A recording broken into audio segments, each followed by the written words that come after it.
कहते हैं ना, जब किसी माँ की आंखों में आंसू आ जाते हैं तो भगवान भी कहीं न कहीं रो पड़ता है। माँ की ममता वो समंदर है जो सबको अपने में समेट लेती है, लेकिन जब वही समंदर सूख जाता है तो रिश्तों की धरती भी बंजर हो जाती है। एक कहानी एक ऐसी माँ की है जिसने अपने बच्चों के लिए अपना सब कुछ कुर्बान कर दिया, पर जब उम्र ने साथ छोड़ना शुरू किया तो उन्हीं बच्चों ने उसे बोझ समझ लिया और तभी उसकी एक बेटी ने वो किया जो आज भी इंसाफ की मिसाल बन चुकी है।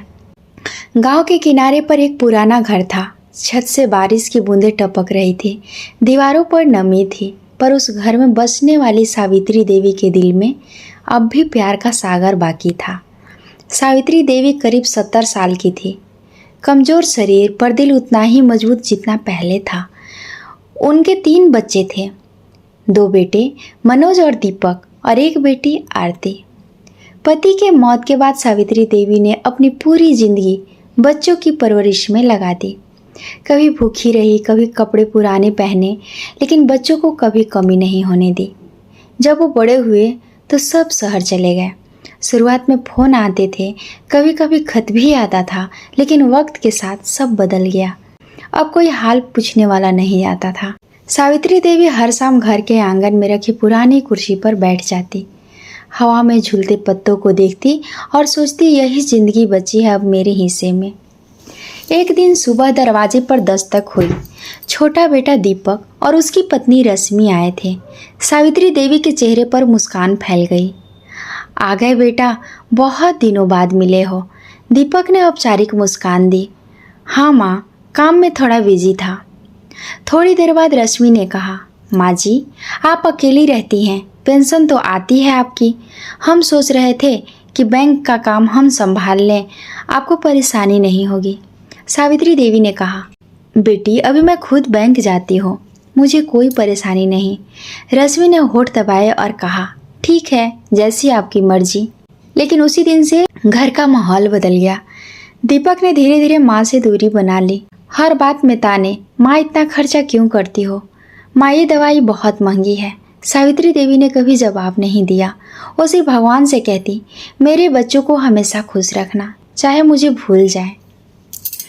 कुछ महीनों बाद बड़ा बेटा मनोज और उसकी पत्नी नीलिमा भी गांव आए। दोनों बहुएं अब माँ की पेंशन को लेकर आपस में बहस करने लगी।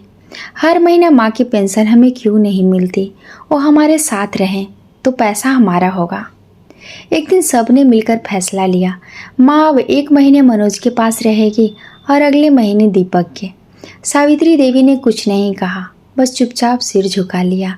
उन्हें लगा जैसे अब वो कोई इंसान नहीं बल्कि एक बोझ बन चुकी है जो महीने महीने बांटा जा रहा है।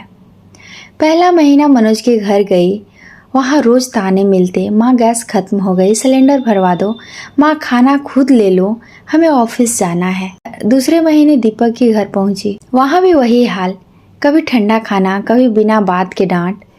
एक दिन सावित्री देवी ने तय कर लिया, अब और नहीं। उन्होंने अपना पुराना थैला उठाया और बिना किसी को बताए वापस अपने जर्जर घर लौट आई। आंगन में बैठे उन्होंने आसमान की ओर देखा, हे भगवान, अब बस एक सहारा दे दे।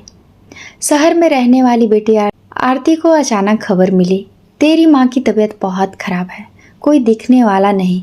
आरती का दिल कांप गया। उसने सब कुछ छोड़कर उसी शाम गांव की ट्रेन पकड़ी। जब वह घर पहुंची तो दृश्य देखकर उसकी आंखें नम हो गई। माँ चारपाई पर लेटी थी, कमरे में अंधेरा, रसोई में बस सूखे बर्तन और एक पुरानी रोटी। आरती दौड़कर माँ से लिपट गई। माँ, आपने बताया क्यों नहीं? सावित्री ने थके स्वर में कहा, बेटी, माँ शिकायत नहीं करती, बस दुआ करती है। आरती की आंखों से आंसू रुक नहीं रहे थे। वो रात भर माँ के पास बैठी रही, धीरे धीरे उनके सिर पर हाथ फेरती रही। अगले दिन आरती ने पूरे गांव को बुलाया, पंचायत लगी। मनोज, दीपक दोनों अपनी पत्नियों के साथ गांव आए। गांव वाले भी इकट्ठे हुए। आरती सबके सामने बोली, ये वही माँ है जिन्होंने भूखे रहकर हमें खिलाया, जिन्होंने अपनी जवानी हमारे नाम कर दी। आज वो माँ अकेली रह रही है क्योंकि हम उन्हें बोझ समझ बैठे हैं। क्या यही इंसाफ है? गांव में सन्नाटा था। नीलिमा और रश्मि के चेहरे उतर गए। मनोज और दीपक की आंखें झुक गई। सरपंच ने फैसला सुनाया, आज से सावित्री देवी की देखभाल और उनकी पेंशन की जिम्मेदारी बेटी आरती की होगी। दोनों बेटे महीने में एक बार आकर माँ की सेवा करेंगे।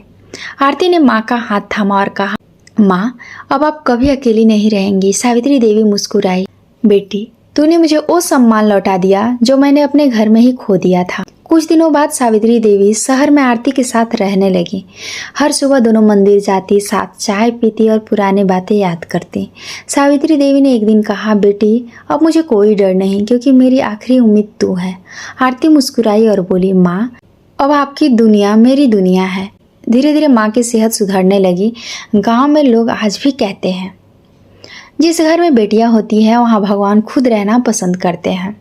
माँ कभी बोझ नहीं होती, वो तो आसरा होती है जो बिना मांगे सब कुछ देती है। जिस दिन इंसान इसे समझ जाए उस दिन इंसाफ की ज़रूरत ही नहीं बचेगी। ये स्टोरी कैसी लगी आप सभी को कमेंट करके ज़रूर बताना।